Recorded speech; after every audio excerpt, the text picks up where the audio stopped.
Bonjour à tous, je vous invite à écouter l'extrait de l'épisode que je vais publier dimanche. C'est un petit aperçu de la discussion que j'ai menée avec mon invité qui est, je ne vous le cache pas, absolument passionnante. Bonne écoute et à dimanche pour entendre l'intégralité de l'épisode.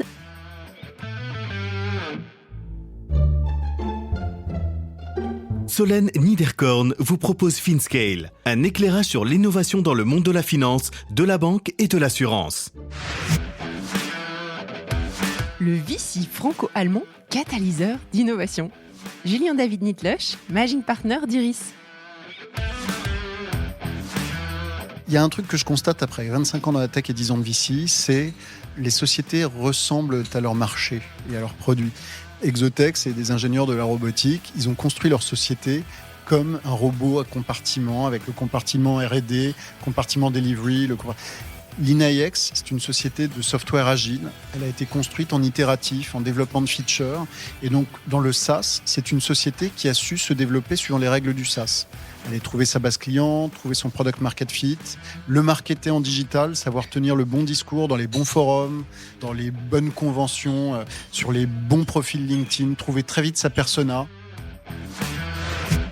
Un épisode très dense où JD nous déroule 2 beaux investissements à des stades différents de maturité. Au travers de l'histoire du SaaS LeanIX, vous allez comprendre ce qui a fait le succès de cette entreprise de sa création jusqu'à son acquisition par le géant allemand SAP. C'est un savant mélange d'approches lean, de stratégies audacieuses et des partenaires gérés de manière subtile et déployés au bon moment. L'efficacité allemande dans toute sa splendeur. Le second deal dont JD nous parle, c'est WeFin. Cette start-up française qui met sa technologie au service de la finance durable vient de faire rentrer Iris au capital. Nous revenons sur le pain point que résout leur plateforme ESG Connect dans le secteur de l'asset management. C'est le bon moment, le bon outil sur le bon marché. Je ne pouvais pas laisser partir JD sans nous arrêter sur le contexte actuel en matière de levée côté entrepreneur, mais aussi investisseur.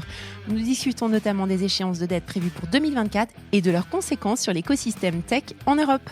Bonne écoute à tous.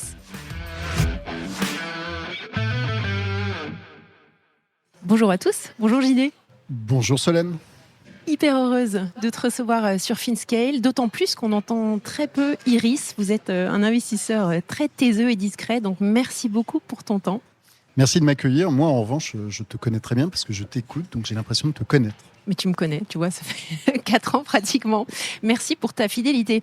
Alors, JD, j'aimerais juste te demander de te présenter avant qu'on parle d'Iris. Alors moi, je suis Julien David. JD, c'est plus simple. Je suis ingénieur de formation. À la fin de mes études d'ingénieur, j'ai eu une réflexion profonde qui m'a fait penser que la tech allait changer le monde. Donc j'ai décidé de faire de la tech. Je n'avais pas de grande notion. On était au début des années 2000, je savais coder. Et j'y ai vécu pas mal d'aventures. J'ai commencé par faire du conseil en strat autour de la transformation technologique. Après, j'ai dirigé pas mal d'activités transformatives, notamment sur les terminaux chez Orange, où on est passé du Nokia série 40, que personne ne connaît maintenant, le petit 3210 avec Tetris, Ah si, moi, mais au BlackBerry. c'est notre génération. Tu ne le fais pas. Au BlackBerry, Sympa. aux iPhones, et puis Ouais. après à l'Android, et donc finalement à tout ce qui a été la stack moderne de middleware, de software et de hardware aussi, qui est redevenu un sujet aujourd'hui. Et puis après ça, j'ai accompagné beaucoup de startups au début des années 2010, puisque tu avais l'iPad, tu avais ce monde de plateformes qui était la 4G, les plateformes Instagram, Facebook, les applis. Et tout ce qui se construisait au-dessus. J'en ai rejoint une qui faisait du Mobile Application Management, donc du SaaS, de déploiement d'applications d'entreprise, qui était une très bonne école. C'est Aperian, non ? Aperian, Ouais, tout à c'est fait, ça. qui était une belle société financée par Kleiner Perkins, Bessemer, Northbridge, que j'avais un peu pitché sur l'Europe et qui avait dit très bien, on lance l'Europe. Donc c'était ma première rencontre avec des VC. Et en 2013, j'ai croisé le chemin d'Iris par un copain, Pascal.